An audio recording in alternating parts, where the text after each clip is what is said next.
Shoutout po yan sa Cybercrime Office dito sa Daet. Salamat po sa tulong nyo, no? At maraming salamat po talaga. Kasi isang taon din siguro na binabanata ng Team Kalingap, especially yung foundation. Ayan guys, muli pong nagbabalik akong yung lingkod, Kalingap Kel. So magandang umaga, magandang gabi po sa inyong lahat. So kita nyo naman sa ating thumbnail, ayan, ay may real talk na naman si Kalingap Rob dito nga po kay VNC. Ito ay katotohanan na, guys, at mga Kalingap, si Kalingap Edu, ay pinaghahandaan, pinag-aaralan yung kaso na para sa mga nanira sa kanya. Meron diyang pahayag si Kalingap Rob na dapat ay inyo pong tapusin ng vlog na ito. So, bago tayo magpatuloy, mega love shoutout sa mga nanonood ngayon. Ayan, mega love shoutout po kay Kuya Val, kay Kalingap Rob, mega love shoutout po. At pindutin nyo po guys yung subscribe and like my vlog, and i-share nyo na rin po itong video ito, and pindutin nyo rin po yung notification bell. Nang sa ganun po ay updated kayo sa mga ina-upload kong video. So dumako na tayo dito guys sa ating pinag-uusapan. Ito ay real talk na naman para po kay VNC. Panoorin po muna natin ito. Ang istorya ng NCI, hanggang doon na lang guys, no? Malungkot man ang nangyari, pero kailangan natin tanggapin.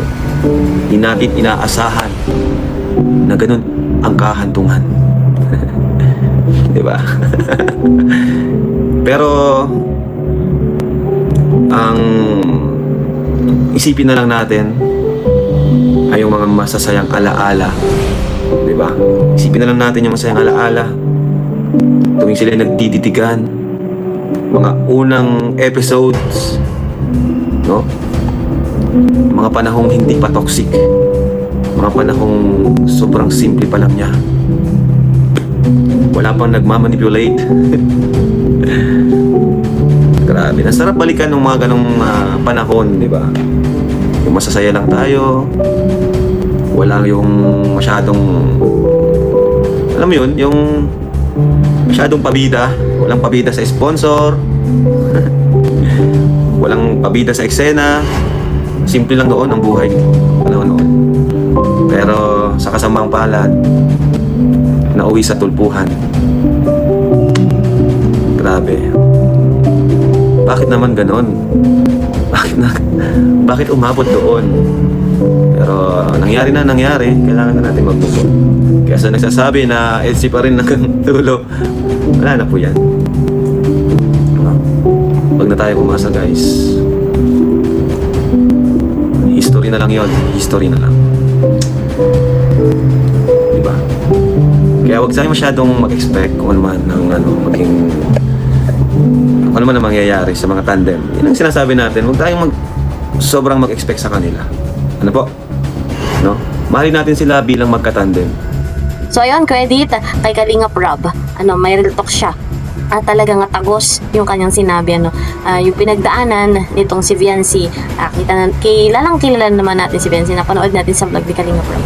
Talagang iba, ang laki ng pinagkaiba noon at ngayon. Kitang-kita nyo na kahanga-hanga dati si VNC. In short lang doon sa sinasabi ni Kalingap Rob na talagang kahanga-hanga ang isang VNC noon. Kaya lang ngayon ang laki ng pinagbago.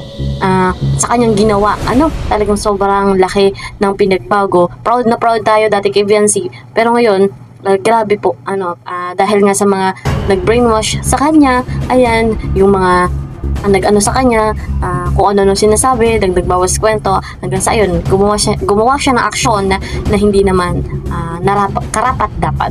At ito nga, dito sa mga anti-Kalingap, eto si Kalingap Edu naman, abay uma-action din po yan. Akala ng iba ay babaliwalain ni Kalingap Edu.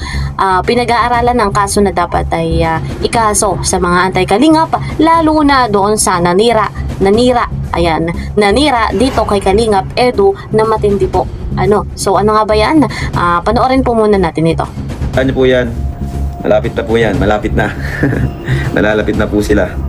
Tayo ay tahimik lang tayong lalaban. Paminsan-minsan sa social media magsalita kapag may mga paratang sa atin na yung iba ay pwedeng maniwala sa kanila. So dapat pagtanggol din natin yung ating sarili, paminsan-minsan. Pero yan, mas okay pa rin yung tahimik na lumalaban, lalo kung dadaan sa legal, ano. Kaya mananahimik na yung mga yan, habangan nyo na lang po.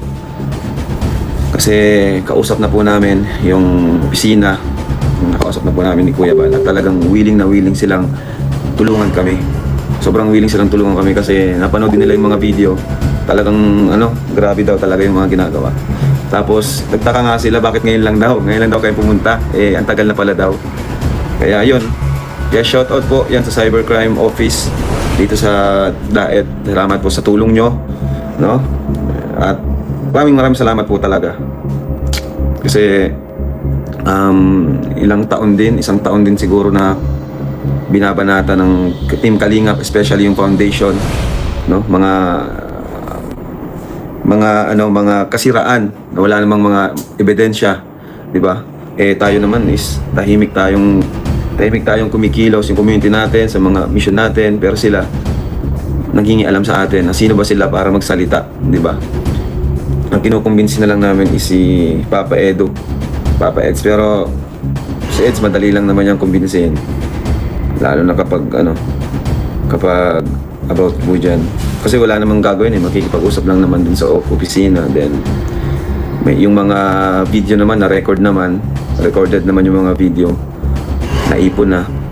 Kaya malaki talaga yung pwedeng malaking ebidensya na pwedeng ipakita. Kaya si Edo yun ang nintay namin. Kaso ang pwedeng talaga na Eds, yung unang nanira sa kanya, di ba? Yung unang nanira sa kanya. Yun dati niyang mga kaibigan. Pero depende man kay Insan, no? Kasi ibang level din kasi yung paninira kay Insan eh. Ibang level yung paninira kay Insan. So tayo, kung basta tayo tahimik lang dito, bumana sila ng bumana at naka-record yan lahat, no? Nare-record yan ng mga reactor. Kaya salamat din pala sa mga reactor, no? Salamat po.